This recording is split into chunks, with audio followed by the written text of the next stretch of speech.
ਵਾਹਿਗੁਰੂ ਜੀ ਕਾ ਖਾਲਸਾ, ਵਾਹਿਗੁਰੂ ਜੀ ਕੀ ਫਤਿਹ। ਜਿਹੜੇ ਗੁਰਸਿੱਖ ਪਿਆਰੇ ਆਪਣੇ ਪਰਿਵਾਰ ਸਮੇਤ ਬੱਚਿਆਂ ਨਾਲ ਬੈਠ ਕੇ ਅਰਥਾਂ ਸਮੇਤ ਸਹਿਜ ਪਾਠ ਕਰਨਾ ਚਾਹੁੰਦੇ ਨੇ, ਉਹਨਾਂ ਵਾਸਤੇ ਇੱਕ ਕੰਟੀਨਿਊ ਸੀਰੀਜ਼ ਸ਼ੁਰੂ ਕੀਤੀ ਗਈ ਹੈ। ਅੱਧੇ ਘੰਟੇ ਦੀ ਵੀਡੀਓ ਤੁਸੀਂ ਗੁਰੂ ਦੇ ਪਿਆਰ ਵਿੱਚ ਆ ਕੇ ਫੋਲੋ ਕਰਨੀ ਹੈ। ਨਾਲੇ ਤੇ ਪਾਵਨ ਪਵਿੱਤਰ ਗੁਰਬਾਣੀ ਦਾ ਸਹਿਜ ਪਾਠ ਹੋ ਜਾਏਗਾ, ਨਾਲੇ ਅਰਥ ਸੁਣਦਿਆਂ ਸੁਣਦਿਆਂ ਸਾਡੇ ਅੰਦਰ ਇੰਸਟਾਲ ਹੋਣਗੇ। ਇਸੇ ਸਮੇਂ ਵੀ ਇਸ ਅਰਥਾਂ ਸਮੇਤ ਸਹਿਜ ਪਾਠ ਦੇ ਪਿਛਲੇ ਐਪੀਸੋਡਸ ਦੇਖਣ ਵਾਸਤੇ YouTube ਦੇ ਗੁਰਗਿਆਨ ਟੀਵੀ ਤੇ ਜਾਣਾ। ਇਹ ਲੋਗੋ ਤੁਹਾਨੂੰ ਦਿਖਾਈ ਦੇਗਾ। ਗੁਰਗਿਆਨ ਟੀਵੀ ਦੇ ਅੰਦਰ ਇੱਕ ਪਲੇਲਿਸਟ ਹੈ, SGGS ਸਹਿਜ ਪਾਠ ਵਿਦ ਮੀਨਿੰਗਸ। ਉਸ ਵਿੱਚ ਇਹ ਸਾਰੇ ਐਪੀਸੋਡਸ ਤੁਹਾਨੂੰ ਮਿਲ ਜਾਣਗੇ। ਜੇ ਤੁਸੀਂ ਹਾਲੇ ਤੱਕ ਗੁਰਗਿਆਨ ਟੀਵੀ ਸਬਸਕ੍ਰਾਈਬ ਨਹੀਂ ਕੀਤਾ ਤਾਂ ਪਲੀਜ਼ ਸਬਸਕ੍ਰਾਈਬ ਦਾ ਬਟਨ ਜ਼ਰੂਰ ਦਬਾ ਦੇਣਾ, ਤਾਂ ਕਿ ਹਰ ਵੀਡੀਓ ਦਾ ਨੋਟੀਫਿਕੇਸ਼ਨ ਤੁਹਾਨੂੰ ਪਹੁੰਚ ਜਾਇਆ ਕਰੇ। ਜਿਨ੍ਹਾਂ ਨੂੰ ਉਪਰਾਲਾ ਚੰਗਾ ਲੱਗਿਆ, ਆਪਣੇ ਮਿੱਤਰਾਂ, ਦੋਸਤਾਂ, ਰਿਸ਼ਤੇਦਾਰਾਂ ਨੂੰ ਜ਼ਰੂਰ ਇਹ ਲਿੰਕ ਭੇਜਣਾ। ਹਰ ਇੱਕ ਨੂੰ ਦੱਸਣਾ, ਆਓ ਲਾਹੇ ਪ੍ਰਾਪਤ ਕਰੀਏ ਜੀ। ਮਨ ਪੀਵੈ ਸੁਣ ਸ਼ਬਦ ਵਿਚਾਰਾ, ਮਨ ਪੀਵੈ ਸੁਣ ਸ਼ਬਦ ਵਿਚਾਰਾ, ਜਿਮ ਜਿਮ ਵਰਸੈ ਅੰਮ੍ਰਿਤ ਧਾਰਾ, ਮਨ ਪੀਵੈ ਸੁਣ ਸ਼ਬਦ ਵਿਚਾਰਾ। ਵਾਹਿਗੁਰੂ ਜੀ ਕਾ ਖਾਲਸਾ, ਵਾਹਿਗੁਰੂ ਜੀ ਕੀ ਫਤਿਹ। ਅਰਥਾਂ ਸਮੇਤ ਸਹਿਜ ਪਾਠ ਕਰਨ ਦੇ ਅਰਥ ਨੇ, ਅਸੀਂ ਆਪਣੇ ਗੁਰੂ ਸਾਹਿਬ ਜੀ ਤੋਂ ਸਿੱਖਣਾ ਹੈ, ਗੁਰੂ ਸਾਹਿਬ ਜੀ ਨੂੰ ਸੁਣਨਾ ਹੈ। ਆਮ ਦੁਨਿਆਵੀ ਮੈਨਰਸ ਹੁੰਦੇ ਆ, ਜਦੋਂ ਕਿਸੇ ਕੋਲ ਜਾਂਦੇ ਆ ਨਾ, ਅਸੀਂ ਜਾਣਨਾ ਚਾਹੁੰਦੇ ਹਾਂ ਉਹ ਸਾਨੂੰ ਕਹਿਣਾ ਕੀ ਚਾਹੁੰਦਾ, ਸਾਨੂੰ ਸਿਖਾਉਣਾ ਕੀ ਚਾਹੁੰਦਾ ਹੈ। ਟੀਚਰ ਕੋਲੇ ਸਿੱਖਣ ਜਾਂਦੇ ਸੀ, ਆਪਣੀ ਗੱਲ ਨਹੀਂ ਸੀ ਕਹਿੰਦੇ, ਟੀਚਰ ਦੀ ਗੱਲ ਨੂੰ ਸੁਣਦੇ ਸੀ, ਸਿੱਖਦੇ ਸੀ।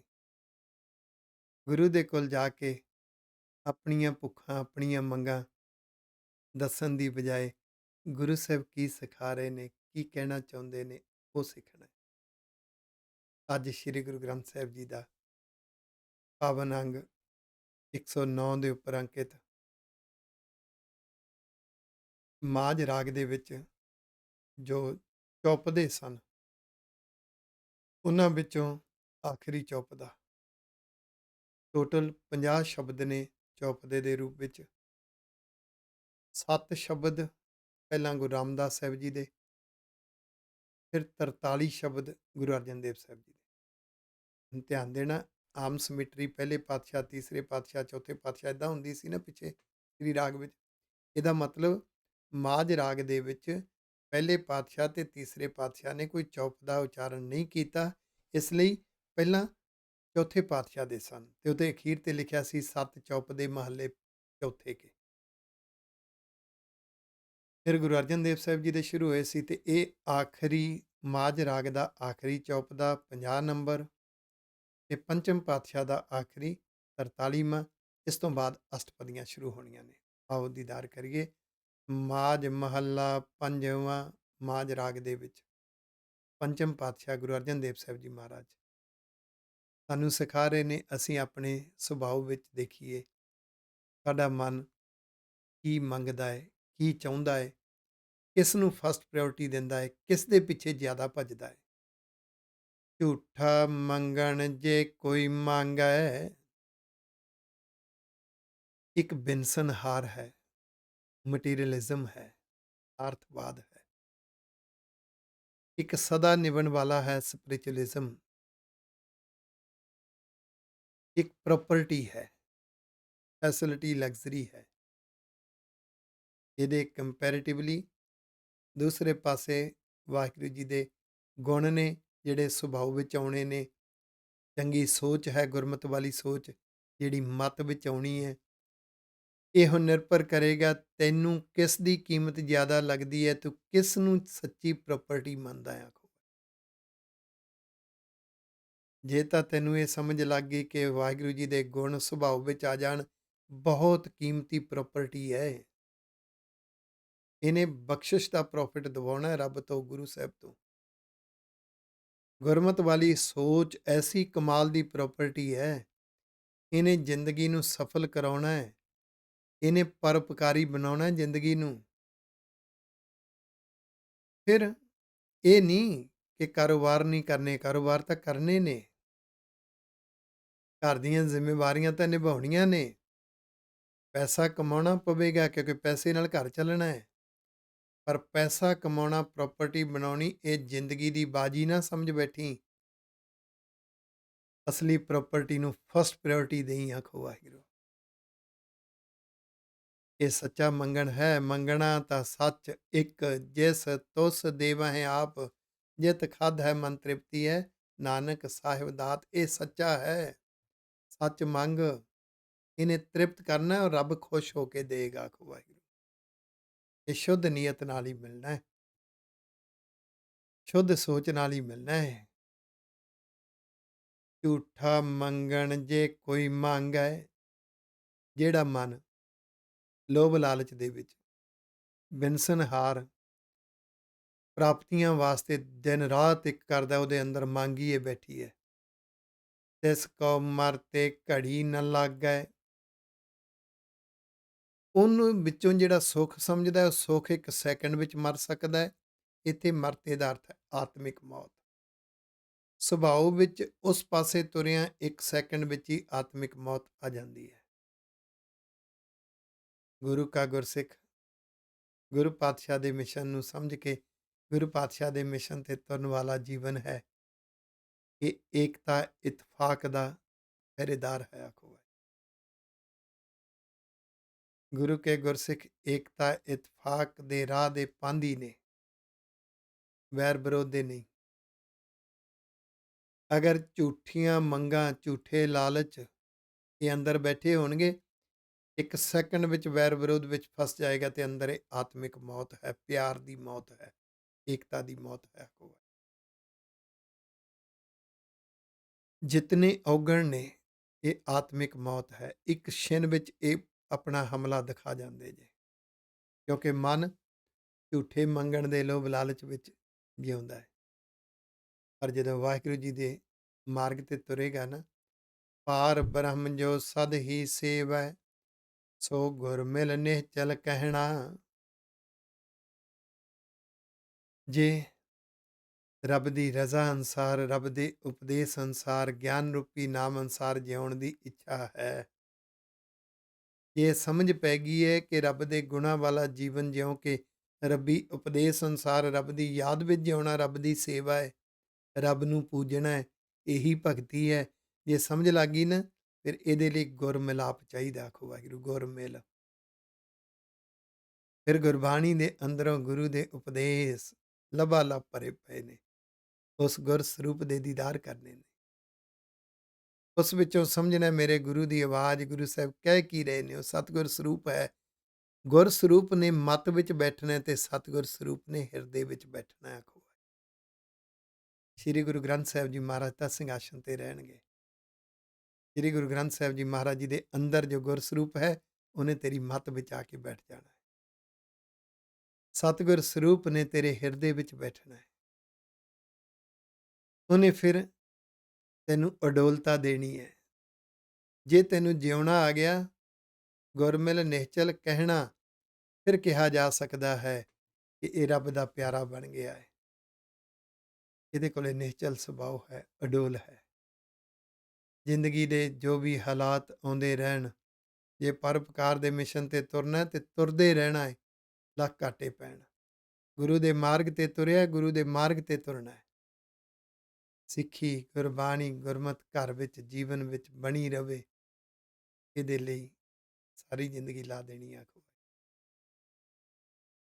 ਪ੍ਰੇਮ ਵਿੱਚ ਭਿੱਜਣਾ, ਗੁਰੂ ਦੇ ਪਿਆਰ ਵਿੱਚ, ਰੱਬ ਦੇ ਪਿਆਰ ਵਿੱਚ। ਫਿਰ ਗੁਰੂ ਦੇ ਉਪਦੇਸ਼ ਮੰਨਣੇ ਔਖੇ ਨਹੀਂ ਲੱਗਣਗੇ ਜੇ ਪਿਆਰ ਵਿੱਚ ਭਿੱਜੇਗਾ। ਰੱਬ ਦੇ ਗੁਣਾਂ ਵਾਲਾ, ਰੱਬ ਦੀ ਰਜ਼ਾ ਵਿੱਚ ਜੀਵਨ ਜਿਉਣਾ ਔਖਾ ਨਹੀਂ ਲੱਗੇਗਾ। ਇਹਨੂੰ ਪ੍ਰੇਮਾ ਭਗਤੀ ਕਿਹਾ ਹੈ। ਪ੍ਰੇਮ ਭਗਤ ਜਿਸ ਕੈ ਮਨ ਲਾਗੀ, ਜਿਹਦੇ ਮਨ ਵਿੱਚ ਇਹ ਪ੍ਰੇਮ ਭਗਤੀ ਬੜੀ ਚੰਗੀ ਲੱਗੀ, ਮਨ ਨੂੰ ਬੜੀ ਪਿਆਰੀ ਲੱਗੀ, ਜਿਉਣ ਦਾ ਚਾਓ ਜਜ਼ਬਾ ਬਣ ਗਿਆ। ਗੁਣ ਗਾਵੈ ਅਨ ਦਿਨ ਨਿਤ ਜਾਗੀ, ਉਹ ਮੱਤ ਹਰ ਵੇਲੇ ਅੰਦਰੋਂ ਸੁਚੇਤ ਰਹਿੰਦੀ ਹੈ, ਜਾਗੀ ਹੋਈ ਹਰ ਵੇਲੇ ਗੁਰੂ ਦੇ ਉਪਦੇਸ਼ ਦੇ ਗਿਆਨ ਦੀ ਰੋਸ਼ਨੀ ਵਿੱਚ। ਉਹ ਜੀਵਨ ਗੁਣ ਗਾਉਂਦਾ ਹੈ, ਗੁਣ ਗਾਵਾ ਹੈ। ਯਾਦ ਹੈ ਨਾ, ਯਾਦ ਰੱਖਣਾ ਹੈ। 2-3 ਵਾਰੀ ਆਪਾਂ ਵਿਚਾਰਿਆ, ਗੁਣਾਂ ਨੂੰ ਪ੍ਰੈਕਟੀਕਲ ਜੀਵਨ ਵਿੱਚ ਜਿਉਣਾ ਗੁਣ ਗਾਉਣ ਦਾ ਇੱਕ ਹਿੱਸਾ ਹੈ, ਇੱਕ ਹਿੱਸਾ ਹੈ। ਹਾਲੇ ਗੁਣਾਂ ਨੂੰ ਪਰਉਪਕਾਰ ਲਈ ਵਰਤਣਾ ਇਹ ਦੂਸਰਾ ਹਿੱਸਾ ਹੈ। ਰੱਬ ਦੇ ਗੁਣਾਂ ਦੀ, ਰੱਬੀ ਮਾਰਗ ਦੀ, ਰੱਬ ਦੀਆਂ ਬਖਸ਼ਿਸ਼ਾਂ ਦੀ, ਗੁਰੂ ਦੇ ਉਪਦੇਸ਼ ਦੀ, ਗੁਰੂ ਦੇ ਵਿਰਸੇ ਦੀ, ਗੁਰੂ ਦੇ ਕੌਤਕਾਂ ਦੀ, ਗੁਰੂ ਦੀਆਂ ਬਖਸ਼ਿਸ਼ਾਂ ਦੀ ਵਿਚਾਰਾਂ ਕਰਨੀਆਂ, ਡਿਸਕਸ਼ਨ ਕਰਨੀ, ਇਹ ਗੁਣ ਗਾਉਣ ਦਾ ਤੀਸਰਾ ਹਿੱਸਾ ਹੈ। ਆਖੋ, ਤਿੰਨੋਂ ਸਾਡੇ ਸੁਭਾਅ ਤੇ ਸੋਚ ਵਿੱਚ ਆਉਣੇ ਚਾਹੀਦੇ ਨੇ। ਉਹ ਮੱਤ ਜਾਗੀ ਹੋਈ ਹੈ, ਉਹਦੀ ਬਾਂਹ ਵਾਹਿਗੁਰੂ ਜੀ ਨੇ ਫੜੀ ਹੋਈ ਹੈ, ਵਾਹਿਗੁਰੂ ਜੀ ਨੇ ਬਖਸ਼ਿਸ਼ ਦਿੱਤੀ ਹੋਈ ਹੈ। ਇਹ ਨਿਸ਼ਾਨੀ ਹੈ, ਉਸ ਜੀਵਨ ਦੀ ਬਾਂਹ ਫੜ ਲਈ ਵਾਹਿਗੁਰੂ ਜੀ ਨੇ। ਬਾਂਹ ਪਕੜ ਤਿਸ ਸੁਆਮੀ ਮੇਲਾ, ਜਿਸ ਕੈ ਮਸਤਕ ਲਹਿਣਾ। ਉਹਦੇ ਮਸਤਕ ਦੇ ਵਿੱਚ, ਮਸਤਕ 'ਚ ਕੀ ਹੁੰਦਾ ਹੈ? ਮੱਥਾ। ਮੱਥੇ 'ਚ ਕੀ ਹੁੰਦਾ ਹੈ? ਸੋਚ। ਸੋਚ ਵਿੱਚ ਕੀ ਹੁੰਦੀ ਹੈ? ਆਈਡੀਓਲੋਜੀ, ਵਿਚਾਰਧਾਰਾ। ਮੇਰੇ ਗੁਰੂ ਦੇ ਉਪਦੇਸ਼ ਸਿੱਖ ਸਿੱਖ ਕੇ, ਗੁਰਬਾਣੀ ਨੂੰ ਵਿਚਾਰ ਵਿਚਾਰ ਕੇ, ਗੁਰਮਤਿ ਵਾਲਾ ਨਜ਼ਰੀਆ, ਗੁਰਮਤਿ ਵਾਲੀ ਵਿਚਾਰਧਾਰਾ ਸੋਚ ਵਿੱਚ ਆ ਗਈ। ਆਖੋ ਵਾਹਿਗੁਰੂ। ਜਿਨ੍ਹਾਂ ਦੀ ਸੋਚ ਵਿੱਚ ਆ ਗਈ, ਫਿਰ ਸਵਾਮੀ ਵਾਹਿਗੁਰੂ ਜੀ ਨੇ ਬਖਸ਼ਿਸ਼ ਦਿੱਤੀ, ਮਾਲਕ ਨੇ ਮਿਲਾਪ ਕਰਵਾ ਦਿੱਤਾ। ਗੁਰਮੁਖ ਸੁਭਾਅ ਦਾ ਮਿਲਾਪ, ਗੁਰਮਤਿ ਵਾਲੀ ਸੋਚ ਦਾ ਮਿਲਾਪ, ਪਰਉਪਕਾਰੀ ਬਿਰਤੀ ਦਾ ਮਿਲਾਪ, ਰੱਬ ਦੇ ਮਾਰਗ ਤੇ ਪਿਆਰ, ਲਗਨ, ਜਜ਼ਬਾ, ਜਨੂਨ, ਗਿਆਨ ਰੂਪੀ ਧਿਆਨ ਨਾਲ ਮਿਲਾਪ, ਗਿਆਨ ਰੂਪੀ ਨਾਮ ਨਾਲ ਮਿਲਾਪ, ਧਿਆਨ ਰੂਪੀ ਨਾਮ ਨਾਲ ਮਿਲਾਪ, ਰੱਬ ਦੀ ਬਖਸ਼ਿਸ਼, ਰੱਬ ਦੀ ਯਾਦ ਨਾਲ ਮਿਲਾਪ ਕਰਵਾਇਆ। ਸਮਝ ਲਿਓ, ਬਾਂਹ ਫੜ ਲਈ। ਆਖੋ ਵਾਹਿਗੁਰੂ। ਫਿਰ ਗੁਰੂ ਦੇ ਉਪਦੇਸ਼ ਬੜੇ ਚੰਗੇ ਲੱਗਦੇ ਨੇ, ਕਿਉਂਕਿ ਗੁਰੂ ਦੇ ਚਰਨ ਨੇ। ਤੇ ਰੱਬ ਦੇ ਉਪਦੇਸ਼, ਰੱਬ ਦੇ ਗੁਣ ਬੜੇ ਚੰਗੇ ਲੱਗਦੇ ਨੇ, ਕਿਉਂਕਿ ਰੱਬ ਦੇ ਚਰਨ ਨੇ। ਚਰਨ ਕਮਲ ਭਗਤਾਂ ਮਨ ਬੁੱਠੇ, ਮਨ ਵਿੱਚ ਵਸ ਗਏ, ਮਨ ਵਿੱਚ ਪਿਆਰ ਬਣ ਗਿਆ। ਰੱਬ ਦੇ ਚਰਨਾਂ ਨਾਲ ਪਿਆਰ ਬਣ ਗਿਆ, ਰੱਬ ਦੇ ਗੁਣਾਂ ਵਿੱਚ ਜੀਵਨ ਜਿਉਣ ਦਾ ਚਾਅ। ਗੁਰੂ ਦੇ ਚਰਨਾਂ ਨਾਲ ਪਿਆਰ ਬਣ ਗਿਆ, ਗੁਰੂ ਦੇ ਉਪਦੇਸ਼ ਮੰਨਣ ਦਾ ਚਾਅ ਬਣ ਗਿਆ। ਵਾਹਿਗੁਰੂ। ਬਿਨ ਪਰਮੇਸ਼ਰ ਸਗਲੇ ਮੁੱਠੇ, ਰੱਬੀ ਮਾਰਗ ਤੇ ਤੁਰੇ ਤੋਂ ਬਿਨਾਂ ਬਾਕੀ ਸਾਰੇ ਠੱਗੇ ਗਏ। ਪਸ਼ੂ ਪ੍ਰਵਿਰਤੀਆਂ ਵਿੱਚ, ਕੁਸੰਗੀ ਪ੍ਰਵਿਰਤੀਆਂ ਵਿੱਚ ਉਹ ਮਸਤ ਹੋ ਗਏ ਨੇ। ਸੰਤ ਜਨਾਂ ਕੀ ਧੂੜ ਨਿਤ ਬਾਂਛੈ, ਨਾਮ ਸੱਚੇ ਕਾ ਗਹਿਣਾ। ਸੰਤ ਜਨ ਜਿਹੜੇ ਅੰਦਰੋਂ ਸੁਭਾਅ ਸੋਚ ਵਿੱਚ ਸੰਤ ਬਿਰਤੀ ਵਿੱਚ ਹੁੰਦੇ ਨੇ। ਸੋਚ ਤੇ ਸੁਭਾਅ ਅੰਦਰ ਗੁਪਤ ਹੁੰਦਾ ਹੈ, ਬਾਹਰੋਂ ਸਿਪਾਹੀ ਬਿਰਤੀ ਵਿੱਚ ਵਿਚਰਦੇ ਨੇ, ਪਰਉਪਕਾਰੀ ਜੀਵਨ ਜ਼ਿੰਮੇਵਾਰੀਆਂ ਸਮਝ ਕੇ ਨਿਭਾਉਂਦੇ ਨੇ। ਉਹਨਾਂ ਦੀ ਧੂੜੀ ਕੀ ਹੈ? ਉਹਨਾਂ ਦੇ ਗੁਣਾਂ ਦਾ ਪ੍ਰਭਾਵ ਪੈ ਜਾਣਾ, ਉਹਨਾਂ ਦੇ ਚੰਗੇ ਜੀਵਨ ਦੇ ਚੰਗੇ ਪੱਖ ਦਾ ਪ੍ਰਭਾਵ ਪੈ ਜਾਣਾ। ਇਹ ਧੂੜੀ ਹੈ, ਇਹ ਨਿੱਤ ਲੋੜਨੀ ਚਾਹੀਦੀ ਹੈ। ਚੰਗੇ ਗੁਰਮੁਖਾਂ ਦੇ, ਚੰਗੀਆਂ ਰੂਹਾਂ ਦੇ, ਚੰਗੇ ਗੁਰਸਿੱਖਾਂ ਦੇ ਪਰਉਪਕਾਰੀ ਕਰਮਾਂ ਦਾ ਪ੍ਰਭਾਵ ਸਾਡੇ ਤੇ ਪੈ ਜਾਵੇ, ਅਸੀਂ ਵੀ ਉਹੋ ਜਿਹੇ ਬਣ ਜਾਈਏ। ਆਖੋ ਵਾਹਿਗੁਰੂ। ਕਿਉਂਕਿ ਉਹ ਇਸ ਮਾਰਗ ਤੇ ਤਦ ਸਫਲ ਹੁੰਦੇ ਨੇ, ਉਹਨਾਂ ਕੋਲੇ ਸੱਚੇ ਨਾਮ ਦਾ ਗਹਿਣਾ ਹੁੰਦਾ। ਆਖੋ ਵਾਹਿਗੁਰੂ। ਉਹ ਗਿਆਨ ਰੂਪੀ ਧਿਆਨ ਉਹਨਾਂ ਦੀ ਸੋਚ ਸੁਭਾਅ ਵਿੱਚ ਗੁਰੂ ਦੇ ਉਪਦੇਸ਼ ਬਣ ਕੇ ਬੈਠਾ ਹੁੰਦਾ ਹੈ। ਉਹਨਾਂ ਦਾ ਸੁਭਾਅ ਤੇ ਉਹਨਾਂ ਦੀ ਸੋਚ ਗੁਰੂ ਦੇ ਉਪਦੇਸ਼ ਗਿਆਨ ਰੂਪੀ ਨਾਮ ਨਾਲ ਸਮਰਿਆ ਹੋਇਆ ਸੁਭਾਅ, ਜਿਹਨੂੰ ਗੁਰਮੁਖ ਸੁਭਾਅ ਕਹਿੰਦੇ ਹਾਂ, ਸਮਰੀ ਹੋਈ ਸੋਚ ਜਿਹਨੂੰ ਗੁਰਮਤਿ ਸੋਚ ਕਹਿੰਦੇ ਹਾਂ, ਇਹ ਉਹਨਾਂ ਦਾ ਅਸਲੀ ਗਹਿਣਾ ਹੈ। ਆਖੋ ਵਾਹਿਗੁਰੂ। ਉਠਤ ਬੈਠਤ ਹਰ ਹਰ ਗਾਈਐ, ਉਹ ਹਰ ਵੇਲੇ ਰੱਬੀ ਗੁਣਾਂ ਨੂੰ ਗਾਉਂਦੇ ਨੇ, ਵਾਹਿਗੁਰੂ ਜੀ ਦੀਆਂ ਵਡਿਆਈਆਂ ਗਾਉਂਦੇ ਨੇ। ਜਿਸ ਸਿਮਰਤ ਵਰ ਨਿਹਚਲ ਪਾਈਐ, ਵਾਹਿਗੁਰੂ ਜੀ ਦੀ ਯਾਦ ਦੇ ਰਸ ਵਿੱਚ ਆਪਣੇ ਪਤੀ ਪਰਮੇਸ਼ਰ ਤੋਂ ਇੱਕ ਦਾਤ ਪ੍ਰਾਪਤ ਕਰ ਲੈਂਦੇ ਨੇ, ਅਡੋਲਤਾ ਦੀ ਦਾਤ, ਸਿਦਕ ਭਰੋਸੇ ਦੀ ਦਾਤ। ਨਾਨਕ ਕਉ ਪ੍ਰਭ ਹੋਏ ਦਇਆਲਾ, ਤੇਰਾ ਕੀਤਾ ਸਹਿਣਾ। ਫਿਰ ਦਇਆ ਕਰਨ ਵਾਲੇ ਵਾਹਿਗੁਰੂ ਜੀ ਉਹਨਾਂ ਤੇ ਦਇਆ ਕਰਦੇ ਨੇ, ਬਖਸ਼ਿਸ਼ ਕਰਦੇ ਨੇ। ਉਹਨਾਂ ਨੂੰ ਤੇਰਾ ਕੀਤਾ ਸਹਿਣਾ, ਇੱਕ ਜੁਗਤ ਆ ਜਾਂਦੀ ਹੈ। ਵਾਹਿਗੁਰੂ ਜੀ, ਤੁਹਾਡੀ ਨਿਜ਼ਮ ਵਿੱਚ ਜੋ ਵੀ ਹਾਲਾਤ ਬਣੇ ਨੇ, ਤੇਰੀ ਰਜ਼ਾ ਵਿੱਚ ਰਾਜੀ ਰਹਿਣਾ। ਆਖੋ ਵਾਹਿਗੁਰੂ। ਜ਼ਿੰਦਗੀ ਦੇ ਉਤਰਾਅ ਚੜਾਅ ਵਿੱਚ ਹਰ ਅਵਸਥਾ ਨੂੰ ਵਾਹਿਗੁਰੂ ਜੀ ਦੀ ਦਾਤ ਸਮਝਦੇ ਨੇ, ਆਖੋ ਵਾਹਿਗੁਰੂ। ਇੱਥੋਂ ਤੱਕ ਚੌਪਦੇ ਸਨ। ਇਸ ਸ਼ਬਦ ਦੇ ਅਖੀਰ ਤੇ ਅੰਕ ਲਿਖੇ ਹੋਏ ਨੇ, ਦਰਸ਼ਨ ਕਰਕੇ ਦੇਖੋ, 4 43 50। 4 ਦੇ ਅਰਥ ਹੈ ਚੌਥਾ ਪਦ ਹੈ, 43 43 ਚੌਪਦੇ ਨੇ। ਇਹਨਾਂ 43 ਦੇ ਵਿੱਚੋਂ 7 ਚੌਪਦੇ ਗੁਰੂ ਰਾਮਦਾਸ ਸਾਹਿਬ, ਵਾਹਿਗੁਰੂ, ਉਸ ਤੋਂ ਪਹਿਲਾਂ 7 ਚੌਪਦੇ ਗੁਰੂ ਰਾਮਦਾਸ ਸਾਹਿਬ ਜੀ ਦੇ ਸੀ। 43 ਤੋਂ ਪਹਿਲਾਂ, ਪੰਚਮ ਪਾਤਸ਼ਾਹ ਤੋਂ ਪਹਿਲਾਂ 43 ਤੇ 7 ਮਿਲ ਕੇ ਕਿੰਨੇ ਹੋ ਗਏ? 50। 50 ਚੌਪਦੇ ਮਾਝ ਰਾਗ ਵਿੱਚ ਆ। ਇਸ ਤੋਂ ਬਾਅਦ ਅਸ਼ਟਪਦੀਆਂ ਸ਼ੁਰੂ ਹੋ ਰਹੀਆਂ ਨੇ। ਰਾਗ ਮਾਝ ਅਸ਼ਟਪਦੀਆਂ, ਮਹੱਲਾ ਪਹਿਲਾ, ਘਰ ਪਹਿਲਾ, ਮਾਝ ਰਾਗ ਦੇ ਵਿੱਚ ਹੁਣ ਪਹਿਲੇ ਪਾਤਸ਼ਾਹ ਦੀਆਂ ਅਸ਼ਟਪਦੀਆਂ ਸ਼ੁਰੂ ਹੋ ਰਹੀਆਂ ਨੇ। ਪਹਿਲੇ ਘਰ ਵਿੱਚ ਗਾਉਣ ਦਾ ਸੰਦੇਸ਼ ਦਿੱਤਾ ਹੋਇਆ ਹੈ। ਸ਼ੁਰੂਆਤ ਦੇ ਵਿੱਚ ਮੂਲ ਮੰਤਰ ਦਾ ਸੰਖੇਪ ਰੂਪ ਹੈ, ਇੱਕ ਓੰਕਾਰ ਸਤਿਗੁਰ ਪ੍ਰਸਾਦ। ਵਾਹਿਗੁਰੂ ਜੀ ਇੱਕ ਹੈ। ਸਤਿਗੁਰ ਸਰੂਪ ਦੀ ਕਿਰਪਾ ਹੋਵੇ, ਇਹ ਜੀਵਨ ਜਿਉਇਆ ਜਾ ਸਕਦਾ ਹੈ, ਵਾਹਿਗੁਰੂ ਜੀ ਨਾਲ ਮਿਲਾਪ ਹੁੰਦਾ ਹੈ। ਧੰਨ ਗੁਰੂ ਨਾਨਕ ਪਾਤਸ਼ਾਹ ਜੀ ਦਾ ਨਜ਼ਰੀਆ ਆਪਣਾ ਹੀ ਹੈ। ਗੁਰੂ ਨਾਨਕ ਪਾਤਸ਼ਾਹ ਜੀ ਦੀ ਸ਼ਬਦ ਸ਼ੈਲੀ ਆਪਣੀ ਹੋਈ ਹੈ। ਗੁਰੂ ਅਮਰਦਾਸ ਸਾਹਿਬ ਜੀ ਦੀ ਸ਼ਬਦ ਸ਼ੈਲੀ ਵਿੱਚ ਅੰਦਾਜ਼ ਵੱਖਰਾ ਹੈ। ਧੰਨ ਗੁਰੂ ਰਾਮਦਾਸ ਸਾਹਿਬ ਜੀ ਮਹਾਰਾਜ ਜੀ ਦੀ ਸ਼ਬਦ ਸ਼ੈਲੀ ਵਿੱਚ ਤਰੀਕਾ ਵੱਖਰਾ ਹੈ। ਗੁਰੂ ਅਰਜਨ ਦੇਵ ਸਾਹਿਬ ਜੀ ਮਹਾਰਾਜ ਜੀ ਦੀ ਸ਼ਬਦ ਸ਼ੈਲੀ ਵੱਖਰੀ ਹੈ। ਗੁਰੂ ਤੇਗ ਬਹਾਦਰ ਸਾਹਿਬ ਜੀ ਦਾ ਹਾਲੇ ਤੱਕ ਸ਼ਬਦ ਨਹੀਂ ਆਇਆ, ਜਿੱਥੇ ਆਇਆ ਵਿਚਾਰਾਂਗੇ। ਧੰਨ ਗੁਰੂ ਨਾਨਕ ਪਾਤਸ਼ਾਹ ਜੀ ਇਸ ਅਸ਼ਟਪਦੀ ਦੇ ਵਿੱਚ ਕਹਿ ਰਹੇ ਨੇ, ਸ਼ਬਦ ਰੰਗਾਏ ਹੁਕਮ ਸਵਾਏ। ਜਿਹੜੇ ਗੁਰੂ ਦੇ ਉਪਦੇਸ਼ ਦੇ ਪਿਆਰ ਵਿੱਚ ਭਿੱਜ ਜਾਂਦੇ ਨੇ, ਸ਼ਬਦ ਰੰਗਾਏ, ਮੰਨਣ ਦੀ ਭਾਵਨਾ, ਜਜ਼ਬਾ, ਲਗਨ ਬਣਦੀ ਹੈ। ਉਹ ਰੱਬ ਦੇ ਨਿਜ਼ਮ ਵਿੱਚ ਚੱਲਣਾ ਸਿੱਖ ਜਾਂਦੇ ਨੇ। ਸਵਾਏ ਸਾਰੇ ਹੀ ਜਿਹੜੇ ਵੀ ਗੁਰੂ ਦੇ ਉਪਦੇਸ਼ ਦੇ ਪਿਆਰ ਵਿੱਚ ਭਿੱਜਦੇ ਨੇ। ਸੱਚੀ ਦਰਗਾਹ ਮਹਿਲ ਬੁਲਾਏ, ਸਮਝ ਲਓ ਰੱਬ ਨੇ ਉਹਨਾਂ ਨੂੰ ਆਪਣੀ ਦਰਗਾਹ ਵਿੱਚ ਬੁਲਾਇਆ, ਭਾਵ ਵਾਹਿਗੁਰੂ ਜੀ ਬਖਸ਼ਿਸ਼ ਦੇ ਦਿੰਦੇ ਨੇ।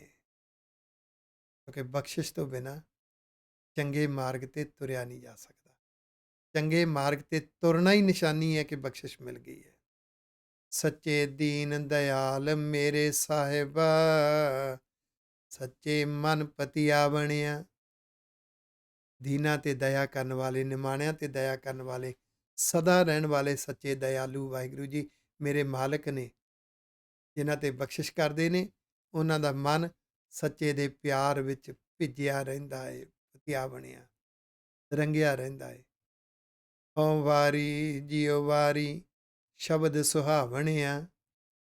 ਜਿਨ੍ਹਾਂ ਦਾ ਸੁਭਾਅ, ਜਿਨ੍ਹਾਂ ਦੀ ਸੋਚ ਗੁਰੂ ਦੇ ਸ਼ਬਦ, ਗੁਰੂ ਦੇ ਉਪਦੇਸ਼ ਰਾਹੀਂ ਸੁਭਾਅ ਸੋਹਣਾ ਬਣ ਗਿਆ, ਸੋਚ ਸੋਹਣੀ ਬਣ ਗਈ, ਜਿਨ੍ਹਾਂ ਦਾ ਜੀਵਨ ਸੋਹਣਾ ਬਣ ਗਿਆ, ਮੈਂ ਉਹਨਾਂ ਤੋਂ ਬਲਿਹਾਰ ਜਾਨਾ, ਆਖੋ ਵਾਹਿਗੁਰੂ।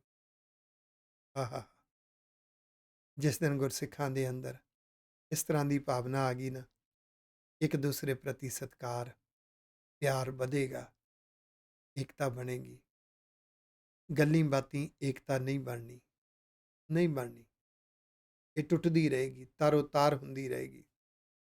ਭਰਾ ਮਾਰੂ ਜੰਗ ਵੱਲ ਨੂੰ ਵੱਧਦੇ ਰਵਾਂਗੇ, ਜਿੰਨਾ ਚਿਰ ਪਾਵਨ ਗੁਰਬਾਣੀ ਵਿੱਚੋਂ ਗੁਰੂ ਦੇ ਉਪਦੇਸ਼ ਨਹੀਂ ਸਮਝਾਂਗੇ ਤੇ ਉਪਦੇਸ਼ਾਂ ਨੂੰ ਸੋਚ ਸੁਭਾਅ ਦੇ ਲੈਵਲ ਵਿੱਚ ਜਿੰਨਾ ਚਿਰ ਪ੍ਰੈਕਟੀਕਲ ਨਹੀਂ ਜਿਵਾਂਗੇ।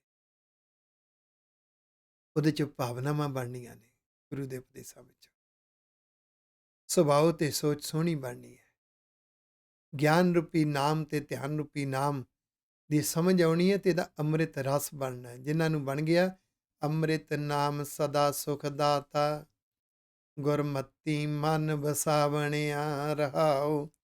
ਇਹ ਅਸ਼ਟਪਦੀ ਦਾ ਸੈਂਟਰਲ ਆਈਡੀਆ ਹੈ, ਰਹਾਉ ਪਦਾ। ਉਹਨਾਂ ਦੇ ਅੰਦਰ ਗਿਆਨ ਰੂਪੀ ਨਾਮ ਤੇ ਧਿਆਨ ਰੂਪੀ ਨਾਮ ਦਾ ਅੰਮ੍ਰਿਤਮਈ ਰਸ ਹਿਰਦੇ 'ਚ ਵਸਦਾ, ਸਦਾ ਆਨੰਦ ਬਣਿਆ ਰਹਿੰਦਾ ਹੈ। ਗੁਰੂ ਦੀ ਮੱਤ ਅਨੁਸਾਰ ਮਨ ਜਿਹੜਾ ਹੈ ਉਹ ਜਿਉਣਾ ਸਿੱਖ ਜਾਂਦਾ ਹੈ। ਗੁਰਮਤੀ, ਗੁਰੂ ਦੀ ਸੋਚ, ਗੁਰੂ ਦੇ ਉਪਦੇਸ਼ ਅਨੁਸਾਰ। ਨਾ ਕੋ ਮੇਰਾ ਹਉ ਕਿਸ ਕੇਰਾ। ਫਿਰ ਪਤਾ ਲੱਗਦਾ ਦੁਨਿਆਵੀ ਬਿਰਤੀ ਵਿੱਚ ਅਸੀਂ ਇੱਕ ਦੂਸਰੇ ਨੂੰ ਮਦਦਗਾਰ ਸਮਝਦੇ ਹਾਂ। ਕੌੜੇ ਹਾਲਾਤ ਆਉਂਦੇ ਨੇ, ਜਿਹਨੂੰ ਮਦਦਗਾਰ ਸਮਝਦੇ ਹਾਂ ਉਹ ਮਦਦ ਦੇਣੀ ਛੱਡ ਜਾਂਦਾ ਹੈ। ਜਦੋਂ ਕਿਸੇ ਤੇ ਕੌੜੇ ਹਾਲਾਤ ਆਉਂਦੇ, ਅਸੀਂ ਮਦਦ ਦੇਣੀ ਛੱਡ ਜਾਂਦੇ ਹਾਂ। ਇਸ ਲਈ ਦੁਨੀਆ ਦੇ ਮਾਰਗ ਤੇ ਨਾ ਕੋ ਮੇਰਾ, ਨਾ ਹੀ ਕੋਈ ਮੇਰਾ ਅਸਲੀ ਮਦਦਗਾਰ ਹੈ ਜਿਹੜਾ ਹਰ ਹਾਲਾਤ ਵਿੱਚ ਮਦਦ ਦੇਵੇ। ਪਤਾ ਨਹੀਂ ਕਦੋਂ ਕੌਣ ਖਹਿੜਾ ਛੱਡ ਜਾਵੇ, ਤੇ ਨਾ ਹੀ ਮੈਂ ਕਿਸੇ ਦਾ। ਪਤਾ ਨਹੀਂ ਕਿਸੇ ਦੇ ਕਿਹੋ ਜਿਹੇ ਹਾਲਾਤ ਹੋਣ, ਉਹਨਾਂ ਹਾਲਾਤਾਂ ਵਿੱਚ ਸਾਥ ਦੇ ਸਕੀਏ ਜਾਂ ਨਾ ਦੇ ਸਕੀਏ। ਪਰ ਸਾਚਾ ਠਾਕੁਰ ਤਿਰਭਵਨ ਮੇਰਾ, ਤਿੰਨਾਂ ਭਵਨਾਂ ਵਿੱਚ, ਹਰ ਤਰ੍ਹਾਂ ਦੇ ਹਾਲਾਤ ਵਿੱਚ, ਹਰ ਥਾਂ ਤੇ ਵਾਹਿਗੁਰੂ ਜੀ ਸੱਚੇ ਮਾਲਕ, ਉਹ ਕਦੀ ਸਾਥ ਨਹੀਂ ਛੱਡਦੇ। ਗੁਰੂ ਸਿੱਖ ਦਾ ਸਾਥ ਨਹੀਂ ਛੱਡਦਾ, ਸਿੱਖ ਨੇ ਗੁਰੂ ਦਾ ਸਾਥ ਨਹੀਂ ਛੱਡਣਾ। ਆਖੋ ਵਾਹਿਗੁਰੂ। ਵਾਹਿਗੁਰੂ ਜੀ ਆਪਣੇ ਪਿਆਰਿਆਂ ਦਾ ਸਾਥ ਨਹੀਂ ਛੱਡਦੇ, ਤੇ ਪਿਆਰਿਆਂ ਨੇ ਵਾਹਿਗੁਰੂ ਜੀ ਦਾ ਸੰਗ ਨਹੀਂ ਛੱਡਣਾ। ਹਉਮੈ ਕਰ ਕਰ ਜਾਏ ਕਣੇਰੀ, ਹਰ ਅਵਗਣ ਪਛੋਤਾਵਣਿਆ। ਜਾਏ ਕਣੇਰੀ, ਬਹੁਤੀ ਦੁਨੀਆ ਅਵਗਣਾਂ ਦੇ ਵਿੱਚ, ਮੈਂ ਮੇਰੀ ਦੀ ਭਾਵਨਾ ਦੇ ਵਿੱਚ, ਆਪਣੀ ਹੀ ਬੁਣੀ ਹੋਈ ਉਲਝਣ ਤਾਣੀ ਵਿੱਚ ਐਸਾ ਉਲਝੇ, ਜ਼ਿੰਦਗੀ ਵਿੱਚ ਪਛਤਾਵੇ ਹੀ ਛੇੜੇ। ਉਹਨਾਂ ਪਛਤਾਵਿਆਂ ਦੇ ਵਿੱਚ ਜ਼ਿੰਦਗੀ ਜਿਉਂ ਕੇ ਚਲੇ ਜਾਂਦੇ ਨੇ। ਆਖੋ, ਪਰ ਜਿਨ੍ਹਾਂ ਨੇ ਰੱਬ ਦੇ ਨਿਜ਼ਮ ਨੂੰ, ਗੁਰੂ ਦੇ ਉਪਦੇਸ਼ ਨੂੰ ਹੁਕਮ ਸਮਝਿਆ, ਇਸ ਹੁਕਮ ਦੇ ਨਾਲ ਜਿਨ੍ਹਾਂ ਨੇ ਸਾਂਝ ਪਾਈ, ਪਿਆਰ ਪਾਇਆ, ਹੁਕਮ ਪਛਾਣੈ ਸੋ ਹਰ ਗੁਣ ਵਖਾਣੈ।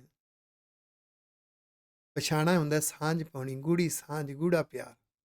ਹੁਕਮ ਕੀ ਹੈ? ਰੱਬ ਦਾ ਨਿਜ਼ਮ ਹੈ। ਕਿਵੇਂ ਜਿਉਣਾ ਹੈ, ਕਿਹੜੇ ਕਰਮ ਕਰਨੇ ਨੇ, ਕਿਹੜੇ ਨਹੀਂ ਕਰਨੇ। ਉਹ ਹੁਕਮ ਦੇ ਦੀਦਾਰ ਕਿੱਥੋਂ ਹੁੰਦੇ ਆ? ਗੁਰੂ ਗ੍ਰੰਥ ਸਾਹਿਬ ਜੀ ਦੇ ਅੰਦਰੋਂ ਗੁਰ ਸਰੂਪ ਦੇ ਦੀਦਾਰ, ਹੁਕਮ ਦੇ ਦੀਦਾਰ ਹੈ। ਹੁਕਮ ਗਿਆਨ ਰੂਪੀ ਨਾਮ ਹੈ, ਤੇ ਗੁਰੂ ਗ੍ਰੰਥ ਸਾਹਿਬ ਜੀ ਦੇ ਅੰਦਰ ਗਿਆਨ ਰੂਪੀ ਨਾਮ ਮੇਰੇ ਗੁਰੂ ਦਾ ਗੁਰ ਸਰੂਪ ਹੈ, ਗੁਰੂ ਦੇ ਉਪਦੇਸ਼ ਨੇ। ਜਦੋਂ ਗੁਰੂ ਦੇ ਉਪਦੇਸ਼ ਨਾਲ, ਰੱਬ ਦੇ ਨਿਜ਼ਮ ਨਾਲ ਗੂੜੀ ਸਾਂਝ ਪਈ, ਗੂੜਾ ਪਿਆਰ ਬਣਿਆ, ਉਹ ਰੱਬ ਦੇ ਗੁਣਾਂ ਨੂੰ ਜ਼ਿੰਦਗੀ 'ਚ ਜਿਉਂਦੇ ਨੇ। ਵਖਾਣਾ ਹੁੰਦਾ ਹੈ, ਵਖਿਆਨ ਕਰਨਾ, ਕਿਸੇ ਨੂੰ ਪ੍ਰੇਰਨਾ ਦੇਣੀ। ਆਖੋ ਵਾਹਿਗੁਰੂ। ਉਹ ਆਪ ਜਿਉਂਦੇ ਨੇ ਤੇ ਹੋਰਨਾਂ ਨੂੰ ਪ੍ਰੇਰਨਾ ਦਿੰਦੇ ਨੇ। ਅੱਜ ਦੇ ਯੁੱਗ ਵਿੱਚ ਬੱਚਿਆਂ ਦੇ ਅੰਦਰ, ਟੀਨਏਜਰਸ ਦੇ ਅੰਦਰ, ਨੌਜਵਾਨਾਂ ਦੇ ਅੰਦਰ ਸਿੱਖੀ ਵਿਰਸੇ ਦੀ ਪ੍ਰੇਰਨਾ ਭਰਨੀ ਹੋਵੇ ਤੇ ਸੌਖੇ ਰਿਜ਼ਲਟ ਆਉਂਦੇ ਨੇ। ਆਖੋ, ਇਹ ਯਤਨਸ਼ੀਲ ਰਹਿਣਾ ਚਾਹੀਦਾ ਹੈ। ਫਿਰ ਗੁਰੂ ਦੇ ਉਪਦੇਸ਼ ਨਾਲ ਬੜਾ ਪਿਆਰ ਗੂੜਾ ਹੁੰਦਾ ਜਾਂਦਾ ਹੈ। ਗੁਰ ਕੈ ਸ਼ਬਦ ਨਾਮ ਨਿਸ਼ਾਨੈ, ਤੇ ਗੁਰੂ ਦੇ ਉਪਦੇਸ਼ ਮੰਨਣ ਦੀ ਭਾਵਨਾ ਜਦੋਂ ਜਾਗਦੀ ਹੈ ਨਾ, ਉਹ ਗਿਆਨ ਰੂਪੀ ਨਾਮ ਨੂੰ ਜਪਣਾ ਹੈ। ਉਹਦੇ ਵਿੱਚੋਂ ਸੋਚ ਹੀ ਐਸੀ ਬਣ ਜਾਣੀ ਹੈ, ਵਾਹਿਗੁਰੂ ਜੀ ਦੀ ਮਿੱਠੀ ਮਿੱਠੀ ਯਾਦ ਵੀ ਬਣਨੀ ਹੈ, ਤੇ ਵਾਹਿਗੁਰੂ ਜੀ ਦੀ ਭੈ ਭਾਵਨੀ ਵੀ ਬਣਨੀ ਹੈ, ਵਾਹਿਗੁਰੂ ਜੀ ਦਾ ਸ਼ੁਕਰਾਨਾ ਵੀ ਬਣਨਾ ਹੈ, ਧਿਆਨ ਰੂਪੀ ਨਾਮ ਵੀ ਉਸੇ 'ਚੋਂ ਜਾਗਣਾ ਹੈ। ਜਿਹਦੇ ਅੰਦਰ ਸੋਚ ਸੁਭਾਅ ਵਿੱਚ ਗਿਆਨ ਰੂਪੀ ਨਾਮ ਜਪਣ ਦੀ ਪ੍ਰਕਿਰਿਆ ਹੈ, ਜਿਹਦੇ ਭਾਵਨਾਵਾਂ ਵਿੱਚ, ਧਿਆਨ ਰੂਪੀ ਨਾਮ ਨੂੰ ਜ਼ਿੰਦਗੀ 'ਚ ਜਿਉਣ ਦੀ ਭਾਵਨਾ ਹੈ, ਉਹਨਾਂ ਦੇ ਸੋਚ ਸੁਭਾਅ ਤੇ ਜੀਵਨ ਦੇ ਕਰਮਾਂ ਵਿੱਚੋਂ ਝਲਕਦੇ ਹੋਏ ਨਿਸ਼ਾਨੀਆਂ ਨੇ। ਆਖੋ ਵਾਹਿਗੁਰੂ ਨਿਸ਼ਾਨਾ ਹੈ। ਉਹਨਾਂ ਨੂੰ ਪਤਾ ਲੱਗ ਗਿਆ ਕਿ ਅਸਲੀ ਦਰ ਵਾਹਿਗੁਰੂ ਦਾ ਦਰ ਹੈ, ਗੁਰੂ ਦਾ ਦਰ ਹੈ। ਸਭਨਾ ਕਾ ਦਰ ਲੇਖਾ ਸੱਚੈ, ਝੂਟਸ ਨਾਮ ਸੁਹਾਵਣਿਆ। ਸਾਰਿਆਂ ਦਾ ਦਰ ਹੈ ਵਾਹਿਗੁਰੂ ਜੀ ਦਾ। ਵਾਹਿਗੁਰੂ ਜੀ ਦਾ ਨਿਜ਼ਮ ਉਹਦੇ ਕੀਤੇ ਹੋਏ ਕਰਮਾਂ ਦਾ ਲੇਖਾ ਲੈਂਦਾ ਹੈ, ਤੇ ਜੇ ਜ਼ਿੰਦਗੀ ਦੇ ਕਰਮਾਂ ਨੂੰ ਗਿਣੀਏ ਨਾ, ਫਿਰ ਨਹੀਂ ਖਹਿੜਾ ਛੁੱਟ ਸਕਦਾ। ਵਾਹਿਗੁਰੂ ਜੀ ਕਰਮਾਂ ਨੂੰ ਨਹੀਂ ਦੇਖਦੇ, ਵਾਹਿਗੁਰੂ ਜੀ ਭਾਵਨਾ ਦੇਖਦੇ ਨੇ। ਬੇਅੰਤ ਐਸੀਆਂ ਉਦਾਹਰਨਾਂ ਗੁਰੂ ਸਾਹਿਬ ਦੇ ਇਤਿਹਾਸਕ ਵਰਤਾਰੇ ਵਿੱਚੋਂ ਨੇ। ਭੂਮੀਏ ਚੋਰ ਨੇ ਚੋਰੀਆਂ ਕਿੰਨੀਆਂ ਕੀਤੀਆਂ, ਗੁਰੂ ਪਾਤਸ਼ਾਹ ਨੇ ਇਹ ਨਹੀਂ ਦੇਖਿਆ। ਗੁਰੂ ਪਾਤਸ਼ਾਹ ਨੇ ਕੀ ਦੇਖਿਆ ਕਿ ਹੁਣ ਇਹਦੇ ਅੰਦਰ ਜਿਹੜੀ ਭਾਵਨਾ ਸ਼ੁੱਧ ਹੈ, ਹੁਣ ਇਹਨੂੰ ਸੋਝੀ ਆ ਗਈ, ਇਹਨੇ ਚੋਰੀਆਂ ਕਰਨੀਆਂ ਛੱਡ ਦਿੱਤੀਆਂ। ਗੁਰੂ ਸਾਹਿਬ ਨੇ ਆਪਣਾ ਭਾਈ ਪ੍ਰਚਾਰਕ ਬਣਾ ਕੇ ਤੋਰ ਦਿੱਤਾ। ਆਖੋ, ਦੁਨੀਆ ਕਹਿੰਦੀ ਹੋਏਗੀ ਇਹਦੀ ਬੈਕਗਰਾਉਂਡ ਦੇਖੋ, ਕਰਦਾ ਕੀ ਰਿਹਾ ਉਹ ਦੇਖੋ। ਗੁਰੂ ਨੇ ਨਹੀਂ ਦੇਖਿਆ, ਰੱਬ ਨਹੀਂ ਦੇਖਦਾ। ਰੱਬ ਦੇਖਦਾ ਇਹਦੀ ਵਰਤਮਾਨ ਸਿਚੁਏਸ਼ਨ ਕੀ ਹੈ। ਜਿਸ ਵੇਲੇ ਵੀ ਵਾਹਿਗੁਰੂ ਦੇ ਪਿਆਰ ਵਿੱਚ ਭਿੱਜਦਾ ਹੈ, ਵਾਹਿਗੁਰੂ ਸੱਚੇ ਪਾਤਸ਼ਾਹ ਪਿਤਾ ਵਾਂਗੂ ਕਰ ਉਪਦੇਸ਼, ਝਿੜਕੇ ਬਹੁ ਭਾਂਤੀ ਬਹੁੜ ਪਿਤਾ ਗੱਲ ਆਵੈ। ਜਿਵੇਂ ਪਿਤਾ ਝਿੜਕਦਾ ਗਲਤੀਆਂ ਕਰਨ ਤੇ, ਫਿਰ ਗਲੇ ਨਾਲ ਲਾ ਲੈਂਦਾ ਹੈ। ਪਰ ਮਨ ਦੇ ਪਿੱਛੇ ਲੱਗਣ ਵਾਲਾ, ਸੁਭਾਅ ਦੇ ਪਿੱਛੇ ਲੱਗਣ ਵਾਲਾ ਰੱਬ ਦੇ ਇਹਨਾਂ ਨਿਯਮਾਂ ਨੂੰ ਨਹੀਂ ਸਮਝਦਾ। ਮਨਮੁਖ ਭੂਲਾ ਠੌਰ ਨਾ ਪਾਏ, ਉਹ ਭੁੱਲਿਆ ਹੋਇਆ ਮਨ ਦੇ ਪਿੱਛੇ ਲੱਗਣ ਵਾਲਾ, ਉਹਨੂੰ ਟਿਕਾਣਾ ਨਹੀਂ ਮਿਲਦਾ। ਉਹਨੂੰ ਇਸ ਪਾਸੇ ਤੁਰਨ ਦਾ ਚਾਅ ਹੀ ਨਹੀਂ ਜਾਗਦਾ, ਲਗਨ ਹੀ ਨਹੀਂ ਬਣਦੀ। ਜਮਦਰ ਬੱਧਾ ਚੋਟਾਂ ਖਾਏ, ਵਿਕਾਰਾਂ ਰੂਪੀ ਜਮਾਂ ਦਾ ਬੱਧਿਆ ਹੋਇਆ ਚੋਟਾਂ ਖਾਂਦਾ, ਆਖੋ ਵਾਹਿਗੁਰੂ। ਆਏ ਪ੍ਰੈਜ਼ੈਂਟ ਕੰਟੀਨਿਊ ਟੈਂਸ ਹੈ, ਵਰਤਮਾਨ ਵਰਤਾਰੇ ਦਾ ਸੀਨ ਹੈ, ਮਰਨ ਤੋਂ ਬਾਅਦ ਦਾ ਨਹੀਂ ਹੈ, ਵਰਤਮਾਨ ਸੀਨ ਹੈ।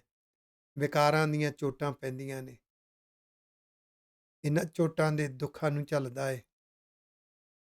ਬਿਨ ਨਾਵੈ ਕੋ ਸੰਗ ਨ ਸਾਥੀ, ਮੁਕਤੇ ਨਾਮ ਧਿਆਵਣਿਆ।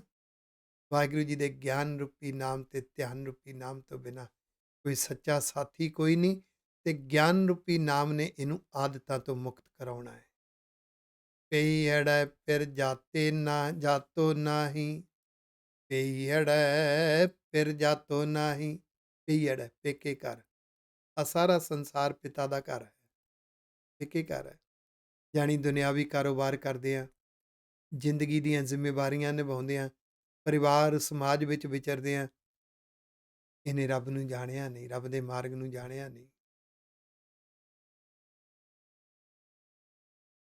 ਇਹਨੂੰ ਇਸ ਮਾਰਗ ਨੂੰ ਚੰਗਾ ਨਹੀਂ ਲੱਗਿਆ, ਇਹਨੂੰ ਇਸ ਮਾਰਗ ਦੀ ਸਿੱਖਿਆ ਕੌੜੀ ਲੱਗੀ।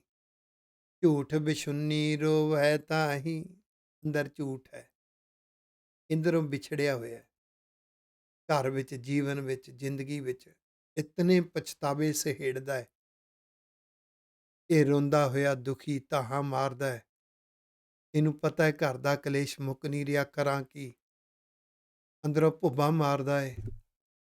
ਇਸ ਤਰ੍ਹਾਂ ਹੀ ਇਹ ਜੀਵਨ ਵਿਅਰਥ ਗਵਾਈ ਜਾ ਰਿਹਾ ਹੈ, ਕਿਉਂਕਿ ਇਹਦੀ ਮੱਤ ਔਗਣਾਂ ਦੇ ਵਿੱਚ, ਅਹੰਕਾਰ ਦੇ ਵਿੱਚ। ਮੱਤ ਨੂੰ ਲੱਗਦਾ ਮੇਰਾ ਸੁਭਾਅ ਪਰਫੈਕਟ ਹੈ, ਇਸ ਵਿੱਚ ਠੱਗੀ ਗਈ। ਅਵਗਣ ਮੁੱਠੀ ਮਹਿਲ ਨਾ ਪਾਏ, ਅਵਗਣ ਗੁਣ ਬਖਸ਼ਾ ਬਣਿਆ।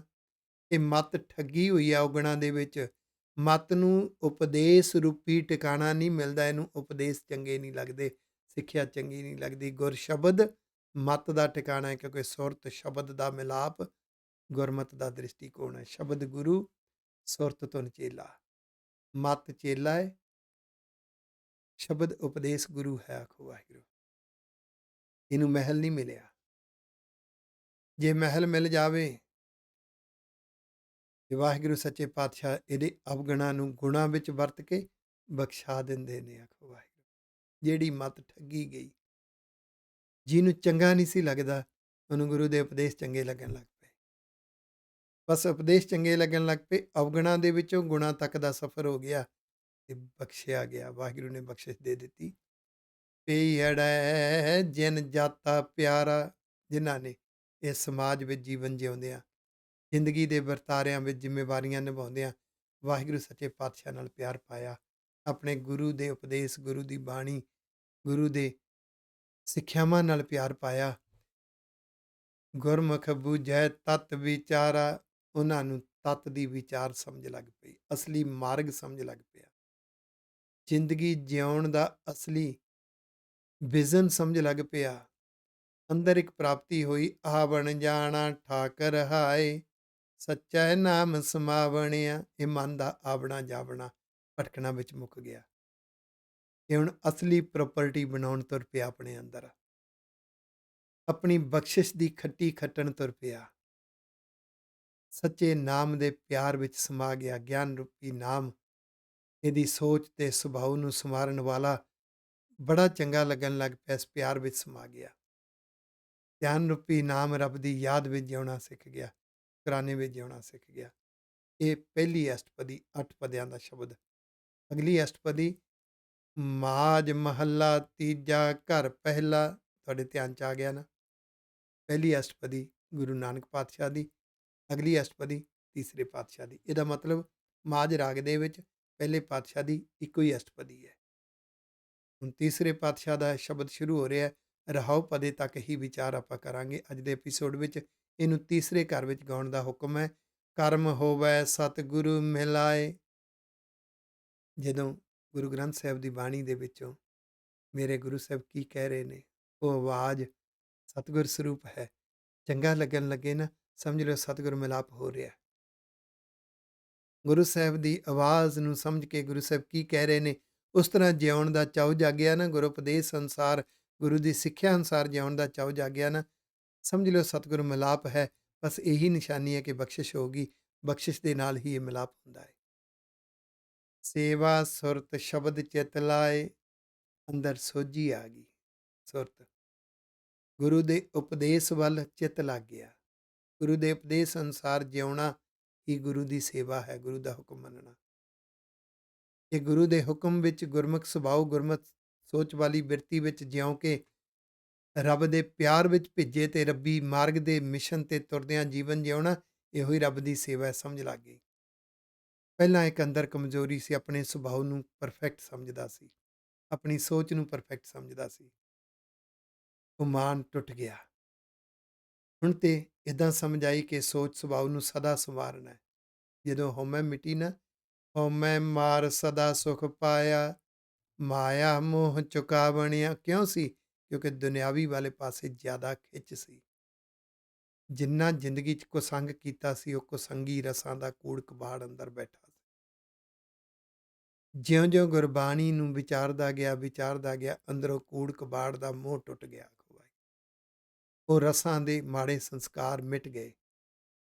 ਇਹ ਹਉਮੈ ਟੁੱਟ ਗਈ। ਹਉ ਵਾਰੀ ਜਿਉ ਵਾਰੀ, ਸਤਿਗੁਰ ਕਹਿ ਬਲਿਹਾਰਣਿਆ। ਹੁਣ ਤੇ ਅੰਦਰ ਭਾਵਨਾ ਬਣ ਗਈ, ਮੈਂ ਕੁਰਬਾਨ ਜਾਨਾ ਮੇਰੇ ਗੁਰੂ ਦੀ ਆਵਾਜ਼ ਤੋਂ, ਕੁਰਬਾਨ ਜਾਨਾ ਆਪਣੇ ਸਤਿਗੁਰੂ ਸ਼੍ਰੀ ਗੁਰੂ ਗ੍ਰੰਥ ਸਾਹਿਬ ਜੀ ਤੋਂ, ਕੁਰਬਾਨ ਜਾਨਾ ਗੁਰੂ ਗ੍ਰੰਥ ਸਾਹਿਬ ਜੀ ਦੇ ਅੰਦਰ ਮੇਰੇ ਗੁਰੂ ਦੇ ਗੁਰਸਰੂਪ ਤੋਂ, ਜਿਸ ਗੁਰਸਰੂਪ ਨੇ ਮੇਰੀ ਮੱਤ ਵਿੱਚ ਆ ਕੇ ਬੈਠਣਾ ਹੈ। ਕੁਰਬਾਨ ਜਾਂਦਾ ਹਾਂ ਮੇਰੇ ਗੁਰੂ ਪਾਤਸ਼ਾਹ ਦੀ ਉਸ ਆਵਾਜ਼ ਤੋਂ, ਜਿਸ ਸਤਿਗੁਰ ਸਰੂਪ ਨੇ ਮੇਰੇ ਹਿਰਦੇ 'ਚ ਬੈਠਣਾ ਹੈ। ਮੈਂ ਬਲਿਹਾਰ ਜਾਨਾ ਸਦਾ, ਕਿਉਂਕਿ ਉਸ ਵਿੱਚੋਂ ਗੁਰੂ ਦੀ ਮੱਤ ਸਮਝ ਆਉਣੀ ਹੈ, ਸੋਝੀ ਮਿਲਣੀ ਹੈ। ਗੁਰਮਤੀ ਪ੍ਰਗਾਸ ਹੁਆ ਜੀ, ਅਨ ਦਿਨ ਹਰ ਗੁਣ ਗਾਵਣਿਆ ਰਹਾਓ। ਗੁਰੂ ਦੇ ਮੱਤ ਰਾਹੀਂ ਹੀ ਸੋਝੀ ਵੀ ਆਉਣੀ ਹੈ, ਆਨੰਦ ਖੇੜਾ ਵੀ ਆਉਣਾ ਹੈ। ਦਿਨ ਰਾਤ ਵਾਹਿਗੁਰੂ ਜੀ ਦੇ ਗੁਣ ਗਾਉਣ ਦੀ ਸੋਝੀ ਮਿਲਣੀ ਹੈ। ਤਿੰਨੋਂ ਗੱਲਾਂ ਯਾਦ ਰੱਖਿਓ। ਜਿੱਥੇ ਵੀ ਗੁਣ ਗਾਉਣ ਦੀ ਗੱਲ ਆਵੇ, ਗੁਣਾਂ ਵਿੱਚ ਜੀਵਨ ਜਿਉਣਾ, ਗੁਣਾਂ ਵਿੱਚ ਪਰਉਪਕਾਰ ਕਰਨਾ ਤੇ ਰੱਬੀ ਮਾਰਗ, ਗੁਰੂ ਦੇ ਮਾਰਗ ਦੀਆਂ ਵਿਚਾਰਾਂ ਕਰਨੀਆਂ, ਵਡਿਆਈਆਂ ਕਰਨੀਆਂ। ਇਹ ਤਿੰਨ ਜ਼ਿੰਦਗੀ ਦੇ ਹਿੱਸੇ ਨੇ ਜਿਹਨੂੰ ਗੁਣ ਗਾਉਣਾ ਕਿਹਾ। ਸਤਿਗੁਰੂ ਕਿਰਪਾ ਕਰਨ।